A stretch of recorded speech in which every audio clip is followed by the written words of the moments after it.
بسم اللہ الرحمن الرحیم۔ ناظرین کرام، آج کی اس گفتگو کا عنوان ہے برادری بدلنا کیسا ہے۔ ہمارے معاشرے میں لوگ برادری بدلنے کو کوئی عیب نہیں سمجھتے۔ شریعت مطہرہ اس حوالے سے ہماری کیا رہنمائی کرتی ہے، اس پر بھی کوئی غور و تفکر نہیں کرتے۔ یاد رہے کہ اللہ رب العزت نے تمام انسانوں کو ایک ہی مرد اور ایک ہی عورت سے پیدا کیا ہے، اور پھر تعارف کے لیے وَجَعَلْنَاكُمْ شُعُوبًا وَقَبَائِلَ لِتَعَارَفُوا فرما کر کے لوگوں کو بتایا ہم نے تمہیں شاخوں میں کیا ہے، قبیلوں میں کیا ہے، تمہاری برادریاں بنا دی ہیں، صرف اور صرف تعارف کے لیے۔ کوئی تفاخر نہیں، کوئی تفاضل نہیں۔ کوئی بندہ یہ سمجھے کہ میں سید زادہ ہوں، میں صدیقی ہوں، میں عثمانی ہوں، میں فاروقی ہوں، یا میں علوی ہوں، یا قریشی ہوں، میں پٹھان ہوں، میں راجہ ہوں، خان صاحب ہوں، یا میں اس کے علاوہ رانا صاحب ہوں، راجپوت ہوں۔ اور جو چھوٹی چھوٹی برادریاں ہیں یہ تو ہمارے سامنے کچھ بھی نہیں ہیں، ان کو کوئی بندہ حقیر سمجھے تو میں یہ کہنا چاہوں گا قرآن کی روح سے اس بندے کی یہ خام خیالی ہے۔ یہ اس کو چاہیے کہ شریعت مطہرہ کو دیکھے، شریعت ہماری رہنمائی کس انداز سے کر رہی ہے۔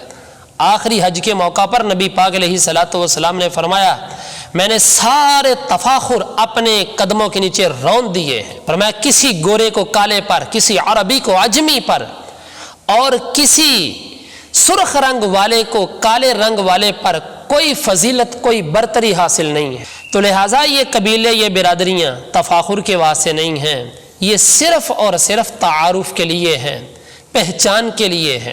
اب کوئی بندہ اپنی برادری بدلے تو شریعت اس کے بارے میں کیا حکم صادر فرماتی ہے۔ علامہ ذہبی رحمۃ اللہ تعالی علیہ اپنی کتاب الکبائر کے اندر لکھتے ہیں کہ یہ کبیرہ گناہ ہے۔ اب ذرا دیکھیے، بخاری شریف کے اندر ایک حدیث پاک ہے، حدیث کا نمبر ہے 3508۔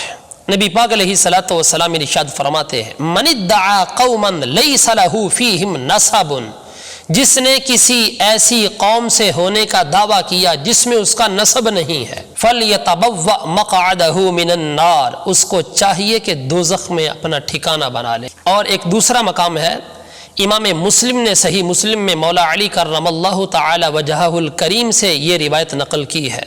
سید عالم صلی اللہ علیہ وآلہ وسلم ارشاد فرماتے ہیں من ادعا الی غیر ابیہ او انتما الی غیر موالیہ فعلیہ لعنت اللہ والملائکۃ والناس اجمعین۔ فرمایا جس نے اپنے آپ کو اپنے باپ کے علاوہ کسی اور کی طرف منسوب کر لیا، یا اپنے آقاؤں کے علاوہ کسی اور آقا کی طرف منسوب کر لیا، اس کے اوپر اللہ کی بھی لعنت ہے، فرشتوں کی بھی لعنت ہے، سارے جہان کی لعنت ہے۔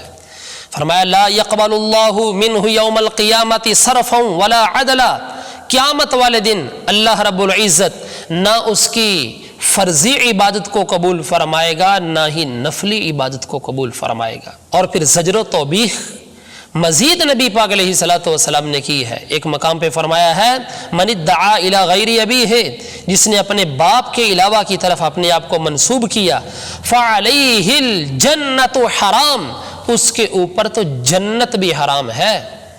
دوستو ہمیں چاہیے کہ برادری کو برادری ہی رہنے دیں، اس کو کوئی تفاخر کے واسطے استعمال نہ کریں، برتری کے واسطے اس کو استعمال نہ کریں۔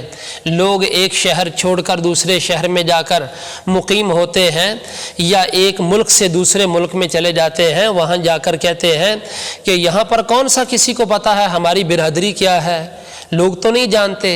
دوستو اگر لوگ نہیں جانتے اللہ تو جانتا ہے۔